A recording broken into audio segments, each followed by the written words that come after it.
Queridos, graça e paz, nós estamos felizes, acabamos de tomar a ceia do Senhor e vamos agora meditar na palavra de Deus, uma mensagem que com certeza vai servir para todos, inclusive para a liderança, aqueles que estão nos ouvindo, nos assistindo, que são líderes ou têm liderança. Essa mensagem é apropriada para a liderança e também para toda a igreja, para entender esse tema tão importante para a igreja do Senhor. Olha aí, o que leva Deus a escolher uma pessoa e enchê-la com o seu espírito? É uma pergunta. E essa pergunta surgiu na minha mente quando eu li, ou nós estávamos estudando nesses dias, o livro de Juízes, ok? E o livro de Juízes traz a história de vários homens, e até nós temos uma mulher que estava lá no meio, não é? A nossa irmã Débora, e nós entendemos que o livro de Juízes é um livro que conta a história desses homens que foram escolhidos por Deus na época em que Israel não tinha rei. O texto é claro várias vezes dizendo que Israel estava sem uma liderança, sem um rei. Isso aconteceu depois da morte de Josué. Primeiro nós tivemos Moisés, depois Josué, e passamos esse tempo, meus irmãos, dos juízes, e o tempo dos juízes foi um tempo muito difícil para Israel. A Bíblia diz que, claramente, que Israel era dominado pelos seus inimigos, e quando Israel estava sob o domínio dos seus inimigos, ele sofria, mas sofria muito mesmo, e eles estavam em pecados. O povo estava desviado de Deus, se desviava, e quando o povo clamava, Deus levantava um homem, que algumas vezes a gente fica se perguntando por que Deus levantou determinadas pessoas. Você lembra de Sansão? Você lembra de Jefté? Não são Gideão? Você conseguiu pegar na leitura do livro, quando você estava lendo, você conseguiu pegar algumas coisas assim importantes de ouro? Pois baseado nessa história do livro de Juízes, nessas histórias, melhor dizendo, eu me senti à vontade de pregar essa mensagem que vamos apresentar agora, hoje à noite, tá? Então, o que leva Deus a escolher uma pessoa e enchê-la com o seu espírito? Na verdade, nós temos aí um outro questionamento, né? Quais são os critérios? Quais são os critérios que Deus utiliza para escolher uma pessoa? Irmãos, porque eu fico me perguntando por que foi que Deus escolheu Jefté? Por que Deus escolheu Gideão? Por que Deus escolheu determinadas pessoas e usou poderosamente? Olha a história de Sansão, meus irmãos. A história de Sansão é uma história pesada. Mas vamos aqui responder essas perguntas. Bora lá? Ok. Então, quais seriam os critérios de Deus? Vamos ler Juízes capítulo 6, versos de 12 a 15. Juízes capítulo 6, de 12 a 15. Diz assim, então o anjo do Senhor lhe apareceu e lhe disse: o Senhor é contigo, homem valente. Diga, homem valente. Respondeu-lhe Gideão: ai, Senhor meu, se o Senhor é conosco, por que nos sobreveio todo esse sofrimento? E o que é feito de tuas maravilhas, de todas as tuas maravilhas que nossos pais nos contaram, dizendo: não nos fez o Senhor subir do Egito, porém agora o Senhor nos desamparou e nos entregou nas mãos dos midianitas. Então se virou o Senhor para ele e lhe disse: vai nessa tua força e livra Israel das mãos dos midianitas, porventura não te enviei eu? E ele lhe disse: ai, Senhor meu, com que livrarei Israel? Eis que a minha família é a mais pobre em Manassés, e eu o menor na casa de meu pai.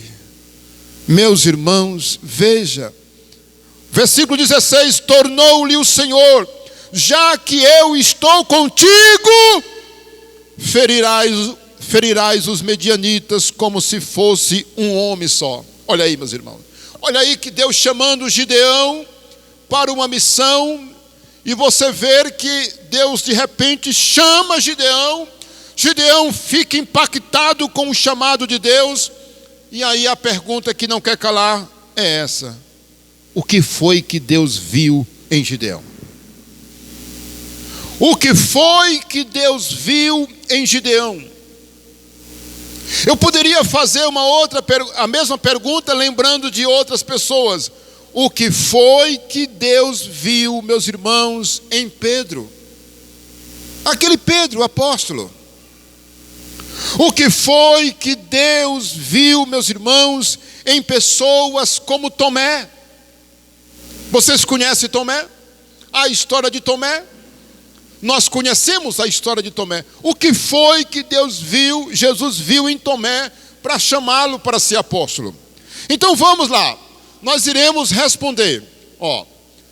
Bora lá, pode colocar. Nós vamos ver 7 características daqueles que Deus chama e usa poderosamente. Talvez você vai entender mais tarde assim o sentido dessa mensagem, por que ela é tão importante para nós. Nós descobrimos que há pelo menos 7 critérios pelos quais Deus escolhe uma pessoa para Ele usar, para fazer a sua obra. Agora há pouco nós estávamos falando de Deus levantar pessoas, não é? Para ser pastores, a liderança. E os irmãos sabem que é uma oração que a gente faz constantemente. Senhor, estamos precisando de pastores, de mais obreiros, de pessoas que queiram fazer a obra de Deus. Inclusive nós temos igrejas sem pastores, como falamos. Então nós encontramos, em linhas gerais, na Bíblia, essas características.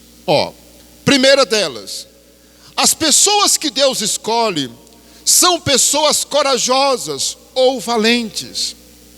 E eu não estou usando o termo aí corajoso naquela pessoa que tem uma coragem de andar no escuro, de andar no mato sozinho. Não estou falando disso aí. Eu também não estou usando o termo valente naquela pessoa que gosta de briga, que quer brigar com as pessoas, que diz que não tem medo de brigar com as pessoas. Mas Deus, quando fala a Gideão, Deus o chama de homem valente. São pessoas, meus irmãos, no sentido aqui bíblico, são pessoas destemidas. Corajoso aqui na Bíblia, ou corajosas na Bíblia, quer dizer pessoas que estão prontas para enfrentar situações difíceis. Você sabe que muitas das vezes as pessoas correm diante de uma dificuldade. Quantas pessoas não desistem quando surgem as dificuldades? Até casamento, meus irmãos, acaba. Quantas separações não ocorrem quando surge um problema, uma dificuldade? Seja ela financeira, seja ela na área da saúde, seja ela o que for. Meus irmãos, tem gente que desiste. Empresário desiste da sua empresa. Pessoas desistem de pessoas. E situações complicadas levam as pessoas a desistirem de seus projetos. Fogem, medo. E aqui a Bíblia deixa claro que Gideão era um homem valente. Era um homem que tinha aquela ousadia. Era uma pessoa que, meus irmãos, podia ser, a gente, não é, conversando e conhecendo o Gideão, poderia dizer: este homem, ele é um homem de coragem, ele é um homem destemido, é um homem valente. Com certeza Gideão não brigava todo final de semana na esquina, batia nas pessoas, não. Era um homem, meus irmãos, que tinha um espírito forte, ele era corajoso. Então nós podemos lembrar de pessoas como Davi. Lembra de Davi? O que foi que Davi fez quando um urso pegou a sua ovelha? Quando o leão pegou a ovelha do seu pai? Ele os matou com as próprias mãos. Davi disse: quando o leão veio pegar a ovelha do meu pai, eu fui para cima dele e o matei. Quando Davi viu que o gigante filisteu estava assombrando Israel, o que foi que ele fez? Eu vou já para cima de você, eu vou já derrotar você. E o gigante Golias ficou debochando de Davi: eu sou porventura algum cachorro, algum cão, para que tu venhas a mim dessa forma? Davi disse: eu vou a ti em nome do Senhor. E quando a Bíblia diz que Davi derribou o gigante Golias, ele foi até o gigante Golias e pegou a espada de Golias e cortou a sua cabeça. Irmão, Davi era um homem valente. Davi era um homem que sabia enfrentar dificuldades. Vamos lembrar de Josué. Lembra daquela batalha de Josué? Quando Israel era inexperiente e Moisés disse: Josué, vai à guerra. E Josué foi à guerra. Josué era um homem destemido também. Ainda inexperiente, ele fez a obra de Deus. E eu poderia citar aqui Jefté, Débora. Você lembra de Jefté? A história dele lá no capítulo 11. Você lembra de Débora? A Bíblia diz que Débora, meus irmãos, ela foi à guerra. Ela foi à guerra também para guerrear, porque era uma mulher valente, era uma mulher de fibra, uma mulher guerreira. Débora também enfrentou a guerra. Ela disse: eu vou também para a guerra. Meus irmãos, que exemplo. Vamos para o segundo. Olha aí, o segundo critério de Deus. São pessoas de fé. E aí você diz assim: pastor, eu acredito que de todos que o senhor vai falar aí, eu não vou me enquadrar em nenhuma delas. Aguarde para você ver. Então, o segundo critério de Deus, ou o que leva Deus a escolher as pessoas, são as pessoas que ele vê fé, que ele encontra fé. Olha, meus irmãos, nós podemos citar como exemplo Noé, Abraão, Raabe. E o capítulo 11 de Hebreus é toda uma galeria de homens de fé. Pela fé, pela fé, pela fé, pela fé. Lembra? Pela fé Caim fez isso, pela fé Moisés fez isso, pela fé Raabe fez isso, pela fé Isaac, Abraão, e vai citando uma grande galeria. Meus irmãos, olha aí, eu me lembro de Abraão, irmãos, Noé. Meu Deus, Noé agiu com tanta fé quando construiu aquela arca. Meu Deus, quantos anos, meus irmãos, Noé não exerceu a sua fé ali, servindo a Deus e construindo aquela arca, na fé que um dia Deus iria mandar o dilúvio, como havia falado, e ele não arredou o pé e construiu a arca. E depois nós encontramos Abraão sacrificando o seu próprio filho, meus irmãos, ou preparando o sacrifício, meus irmãos. A Bíblia diz que Abraão caminhou 3 dias com Isaac, levando o cutelo, o fogo e Isaac para o Monte Moriá. 3 dias caminhando. E ele prepara, meus irmãos. Quando ele vai terminando o serviço, a voz do céu brada e diz: Abraão, Abraão, não faça isso ao menino, porque eu vejo que tu és fiel. Meu Deus. Por isso que a Bíblia diz que Abraão é o pai da fé. A Bíblia diz que Abraão é o pai da fé, meus irmãos. Raabe. A Bíblia deixa claro que Raabe fez aquilo com os espias. Ela escondeu os espias pela fé. Então, e você sabe que Raabe está na genealogia de Jesus. Raabe. Ela era estrangeira, mas casou-se com alguém da tribo de Judá. E aí, a Raabe, a prostituta Raabe, entrou na genealogia de Jesus Cristo. Que coisa interessante. E a Bíblia diz que Raabe fez aquilo pela fé e ela foi salva. Uma coisa incrível. Vamos para o terceiro. O terceiro são pessoas que demonstram interesse e zelo pela obra de Deus. Você quer saber uma pessoa que Deus vai escolher? Uma pessoa que Deus tem tudo para escolher? Meus irmãos, são pessoas que demonstram interesse e zelo pela causa. Moisés mostrou interesse pela causa da libertação dos egípcios, Deus o escolheu. Sabia? Moisés, quando ele viu, Moisés cresceu no palácio de Faraó. Ele cresceu como filho da filha de Faraó, príncipe do Egito. Os irmãos, mas quando ele ficou aos 40 anos, que ele viu o povo sofrendo, ele disse: não, isso não está certo. Não, eu não vou me conformar com isso aqui não. Está vendo? Ele mostrou interesse pela causa de Deus. A Bíblia diz lá em Êxodo 33, versículo 11, que quando Moisés saía da tenda,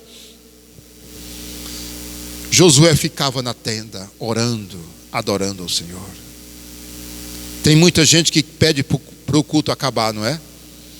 Tem muita gente que diz: oi, quero que o culto acabe logo, que eu quero ir para casa. Josué não fazia isso, ele ficava dentro do templo, adorando. Quem foi o escolhido por Deus para substituir Moisés? Josué. Não é interessante isso? E aí, meus irmãos, eu quero destacar uma coisa. Eu não vou ler, mas vou citar. Matias e José. Esses dois homens. Quando, meus irmãos, Judas se suicidou, quando Judas fez o que fez com ele mesmo, quando ele traiu Jesus, quando ele vendeu Jesus, a Bíblia diz que Judas foi lá e tirou a própria vida. Mas, meus irmãos, a Bíblia diz que quando os apóstolos se reuniram, eles disseram: alguém tem que vir para a vaga de Judas. Quem é? Quem é? Jesus, meus irmãos, teve os seus 12 discípulos durante todo o seu ministério.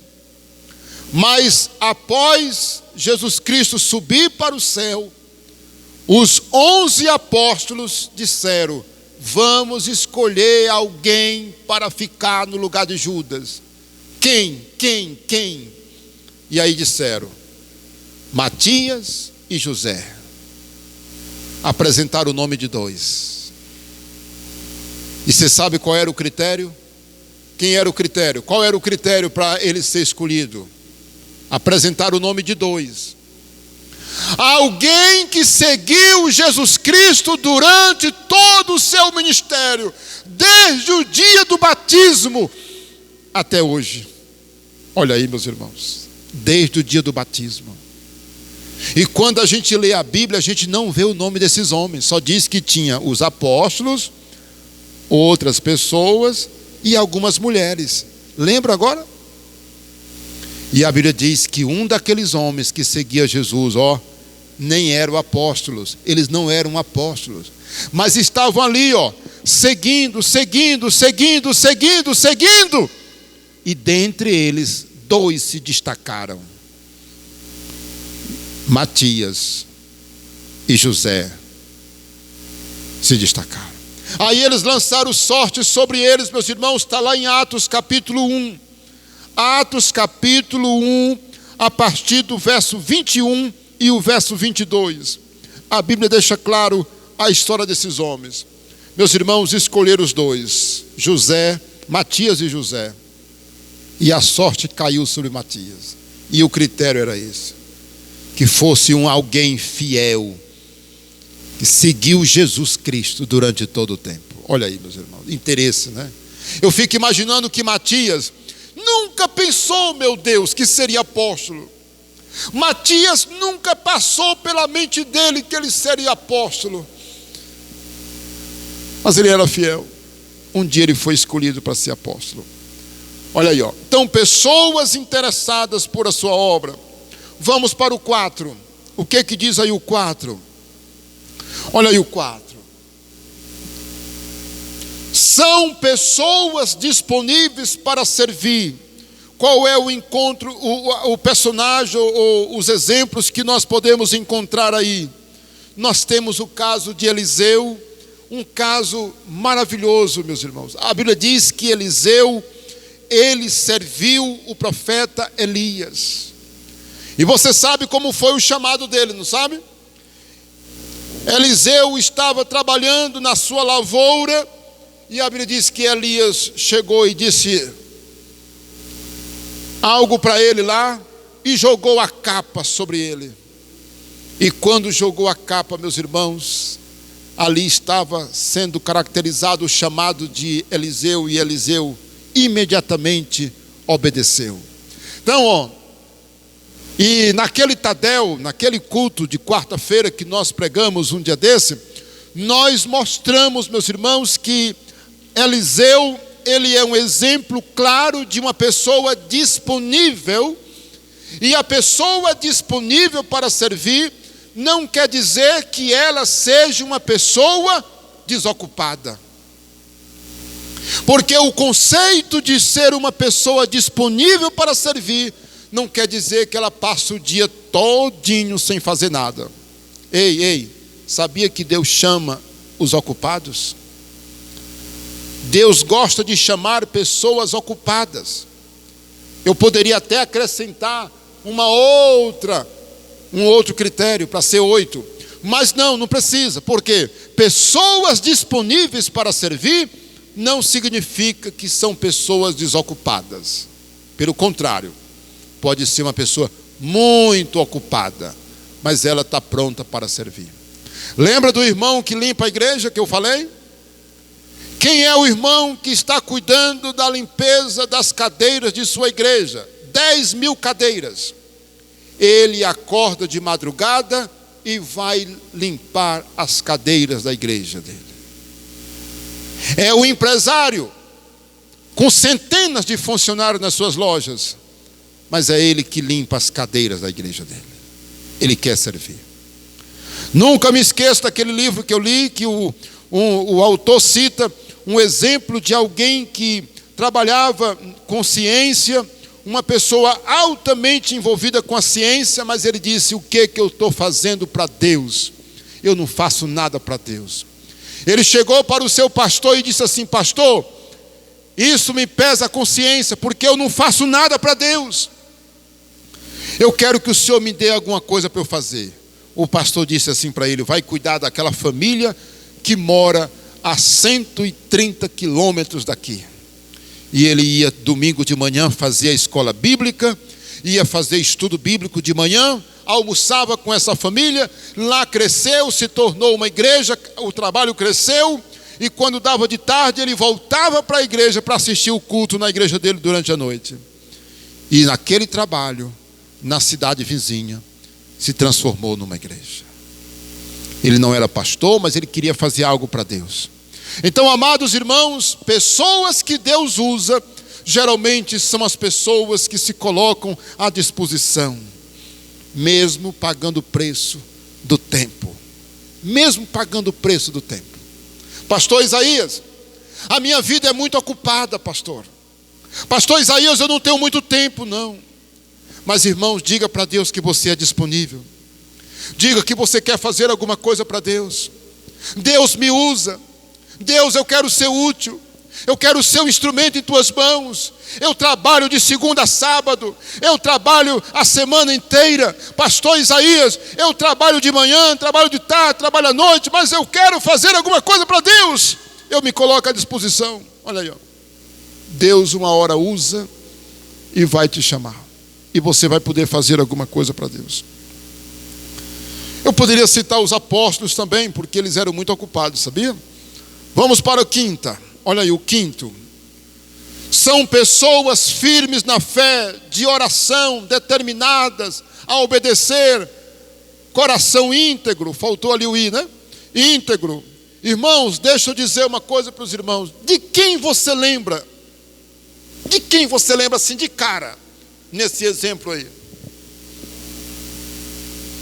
Alguém consegue lembrar de cara quando apresentamos esse exemplo aí, esse critério? Pessoas que Deus chama, que Deus usa, dá para perceber? Olha, ó. São pessoas firmes na fé. De quem você lembra que era firme na fé? Vida de oração,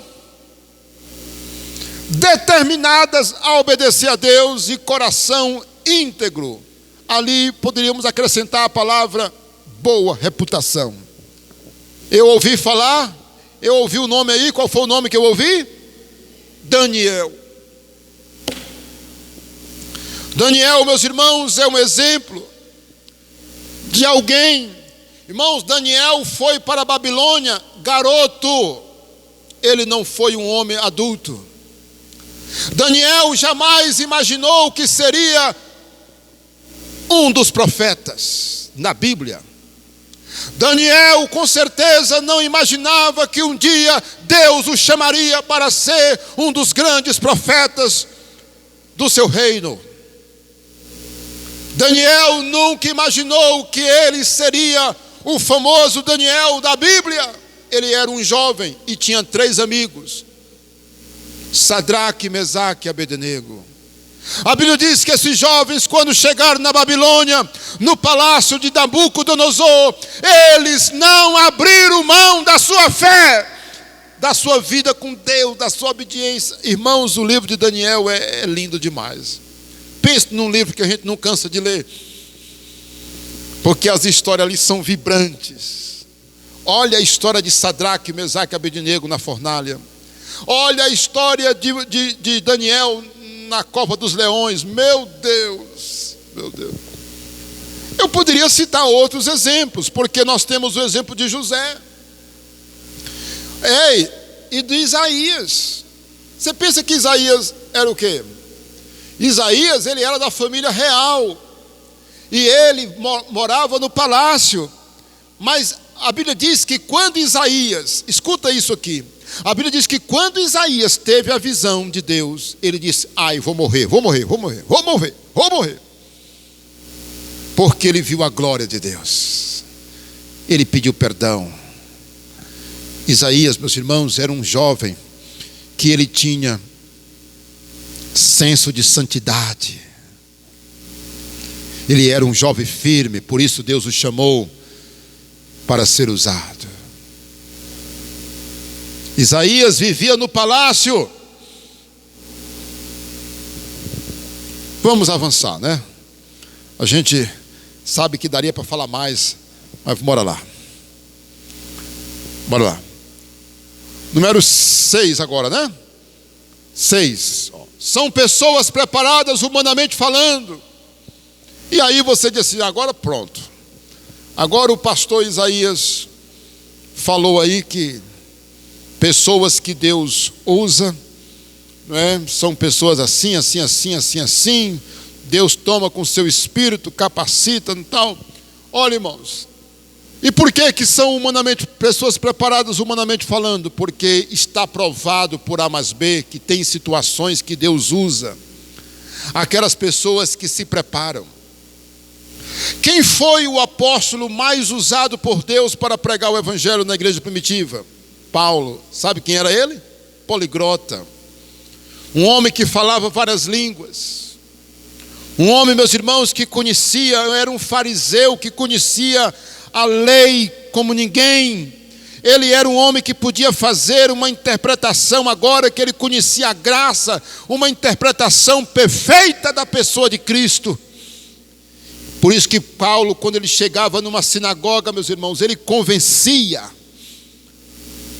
judeus de todo o império, quando ele chegava, ele visitava as sinagogas e ele ganhava várias almas para Jesus, porque o homem sabia, o homem conhecia. E aí, meus irmãos, quando eu coloquei isso aqui, eu lembrei, sabe de quem? Dos missionários. Você sabia que Deus usa muitos missionários que são médicos, que são engenheiros, empresários? Olha, por que não dizer nos tradutores da Bíblia? Irmãos, você não queira saber o trabalho que dá para fazer uma tradução da Bíblia. Olha, o trabalho de uma tradução de uma Bíblia, ou melhor, da Bíblia para uma outra língua, meu irmão, é uma coisa trabalhosa. Uma pessoa que se envolve na tradução da Bíblia, ele tem que dominar grego, hebraico, latim e o aramaico. Ele tem que saber tanta coisa. Ele tem que ser uma pessoa uma pessoa altamente preparada, um erudito. Ele tem que ser um erudito em línguas originais. Irmãos, para você chegar nesse ponto, irmãos, para você chegar no ponto de conhecer tão bem grego e hebraico, para você traduzir a Bíblia, meu irmão, menino, não, eu vou traduzir do português para uma outra língua. Do mesmo jeito, tem que ter conhecimento de letras, meus irmãos, tem que ter bagagem. E olha, são pessoas que Deus usa, sabia? Deus usa pessoas que estão humanamente preparadas. Pessoas que se prepararam humanamente falando e elas vão abrindo portas, irmãos, onde elas passam, elas conseguem entrar por causa do preparo. E aí a gente pode, meus irmãos, citar Moisés. Por que Moisés foi o grande líder de Israel? Ele era formado na cultura egípcia. Moisés, ele era formado. Salomão, foi ele que Deus usou para construir o templo. Salomão foi o rei mais sábio que já existiu no mundo. Qual foi o profeta que Deus levantou na época da Babilônia, do povo da Babilônia? Daniel, era formado na ciência. Paulo era doutor, e por aí vai. Meus irmãos, são tantos exemplos. Olha, meu irmão, por isso que nós, os crentes, devemos estudar. Você que está me ouvindo aqui no canal, olha, meu jovem, meu irmão, pastor, missionário, quem quer que seja, vamos estudar, para que a gente possa ter outras oportunidades. E vamos concluir. Olha aí, em sétimo lugar, essa aqui, meu irmão, eu disse que ia lhe pegar. Eu disse que das 7, uma ia tocar em você. Porque eu estou aqui, irmãos, eu tô nessa daqui. Eu estou bem aqui, Os critérios e o que leva Deus a escolher uma pessoa são pessoas pequenas. São pessoas simples. Pessoas anônimas. Pastor, o que é anônimo aí? São pessoas que não aparecem, jamais apareceriam na história. Eu vou já citar os nomes. Desprezadas, marginalizadas e as estéreis. Estéreis? Pronto, bora começar. Olha, meus irmãos, eu estou falando, quando eu falo essas pessoas pequenas, simples, anônimas, desprezadas ou marginalizadas, as estéreis, você lembra, meus irmãos, veja comigo o verso 15 lá de Juízes 6. O que foi que Gideão disse para o anjo do Senhor? O que foi que ele disse? Eu sou o menor, de onde? Da casa. Eis que a minha família é a mais pobre em Manassés, e eu, o menor da casa do meu pai. Meus irmãos, olha aí onde Deus foi encontrar Gideão. Ei, Gideão, encontrei você, meu filho. Era o menor da tribo de Manassés. Claro. Olha aí, eis que a minha família é a mais pobre e eu o menor. Não é interessante isso? Vamos agora ler Juízes, capítulo 11, versículo 2. Olha aí Jefté. Olha aí Jefté. Também a mulher de Gileade lhe deu filhos, os quais, quando já grandes, expulsaram Jefté e lhe disseram: não herdarás em casa de nosso pai, porque és filho de uma outra mulher. E a Bíblia diz no 3 que então Jefté fugiu da presença dos seus irmãos e habitou na terra de Tobi. E homens levianos se juntaram com ele e com ele saiu. Irmãos, Jefté era tipo assim, uma pessoa, tipo não, ele foi rejeitado. Os irmãos dele disseram: sai daqui, sai, pode sair daqui. Nós não queremos você aqui porque você não é filho da nossa mãe. Você é filho de uma outra mulher. Pode arredar o pé daqui. Meus irmãos expulsaram Jefté. E Jefté foi morar numa terra distante. E você sabe, Jefté saiu revoltado. Jefté saiu revoltado e disse: vocês me pagam. Meus irmãos, Jefté saiu muito triste com aquela situação. E ele se juntou com homens levianos, homens que não tinham, meus irmãos, boa reputação. Aí, se você não está lembrando do que aconteceu, eu lhe convido você a chegar em casa e ler Juízes 11, para você ver o que foi que Deus fez através de Jefté. A Bíblia diz, meus irmãos, que Deus foi chamá-lo. A Bíblia diz que, meus irmãos, Deus usou aquelas pessoas, meus irmãos, o povo que o rejeitou, foram atrás dele, meus irmãos. E ele veio, meus irmãos. E a Bíblia diz que Deus usou Jefté poderosamente. Estou lembrando aqui, sabe de quem? De Maria.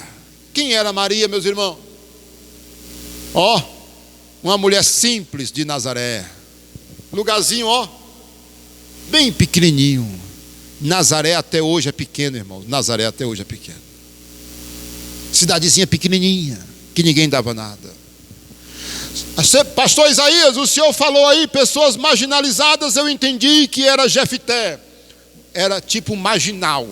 Quando fala marginalizados, porque para o povo, Jefté era um marginal, desprezada. Anônimas, quem era o anônimo aí, meus irmãos? O Matias. Lembra de Matias que eu falei ainda agora? Matias era um anônimo. Quem já ouviu falar em Matias aqui? Em todos os evangelhos. A gente não ouve. Era um anônimo. E Deus escolheu.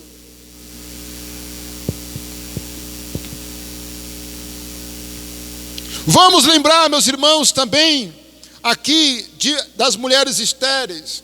Sara era estéril. Olha aí, meus irmãos. Sara era estéril. E a mulher de Isaac? E a mulher de Isaac era estéril também, irmãos. Olha a mãe de João Batista. A mãe de João Batista era estéril, irmãos. E Deus escolheu ela. E ela foi a mãe de João Batista. Aquela que diziam ser estéril. Meu Deus, meu Deus. Ah, meu Deus. Quando a gente ouve uma mensagem como essa e você diz assim: meu Deus, a partir de hoje eu não posso duvidar de nada. Pois é, meus irmãos. Pode ser velho, pode ser estéril, pode não saber ler, pode ser cego, pode ser pobre, pode ser uma pessoa escondida, pode estar na roça, pode estar no palácio, pode estar aonde estiver. Quando Deus chama, meus irmãos, nada pode impedir. Aí, E aí eu quero concluir porque vamos para casa. Lá em 1 Coríntios capítulo 1, versos 26, de 26 a 30, Deus diz que Deus escolhe os fracos, os desprezados, os humildes, aqueles que não são, para reduzir a nada os que são. Se porventura você quiser abrir rapidamente, nós podemos confirmar esse texto que eu acabo de citar. 1 Coríntios capítulo 1, verso de 26 em diante. Irmãos, reparai, pois na vossa vocação, visto que não foram chamados muitos sábios segundo a carne, nem muitos poderosos, nem muitos de nobre nascimento. Pelo contrário, Deus escolheu o que, irmãos? As coisas loucas do mundo para envergonhar os sábios, e escolheu as coisas fracas do mundo para envergonhar os fortes. E Deus escolheu as coisas humildes do mundo e as desprezadas, e aquelas que não são, para reduzir a nada as que são. Meu Deus, está vendo como você não pode duvidar de nada? E aí, amados irmãos, vamos para a conclusão. Olha aí, ó. Está aí a nossa conclusão. São dois textos que nós não podemos esquecer. Não esqueça. Irmão, faz o seguinte, tente memorizar esses versículos aí. Eu já falei para vocês que eu acho lindo quando a gente olha para uma referência e sabe o que está escrito. Meu Deus, é tremendo. O que é que está escrito em 2º livro de Crônicas, capítulo 16, verso 9, parte A do versículo? Quanto ao Senhor, leia aí na sua Bíblia. Quanto ao Senhor, os seus olhos estão por toda a terra, olhando para cima e para baixo, e ele se mostra forte para com aqueles cujo coração é totalmente dele. Olha que coisa. Está aí, ó. 2ª Crônicas, capítulo 16, verso 9. Primeira parte A do versículo. Os olhos de Deus estão por toda a terra, e Ele olha você nessa noite, Ele olha você que está nos assistindo pelo canal, Ele olha para a tua casa, Ele olha para o que você está fazendo, Ele sabe o que você fez, Ele sabe o que você vai fazer, Ele sabe quem é você, Ele sabe das lutas que você está passando, Ele sabe das suas dificuldades, Ele sabe do seu potencial, e Ele sabe do que você é capaz de fazer para Ele. Então nós não devemos esquecer disso. Pastor, o senhor citou aí duas referências. 1 Coríntios 15, 58. O que está escrito lá, irmãos? Você consegue lembrar? Sede abundantes, firmes na obra do Senhor, sabendo que no Senhor o vosso trabalho não é vão. Olha, eu vou dizer uma coisa para você, minha irmã, meu irmão. Faça algo para Deus, viu? Sabe por quê? Porque o que você fizer para Deus não vai ser vão. Se você não fizer nada para Deus, olha o que eu estou lhe dizendo. Se você um dia chegar diante de Deus sem nada para apresentar, se você foi aquele crente que nunca quis fazer nada para Deus, você nunca quis fazer nada na obra dele, você não vai dizer, foi porque o meu pastor nunca pregou sobre isso. O meu pastor, ele nunca me ensinou, o meu pastor nunca me ensinou, nunca mostrou a importância de eu trabalhar para o meu Deus. Eu estou lhe dizendo que no trabalho, na obra do Senhor, no Senhor, o seu trabalho não será vão. A Bíblia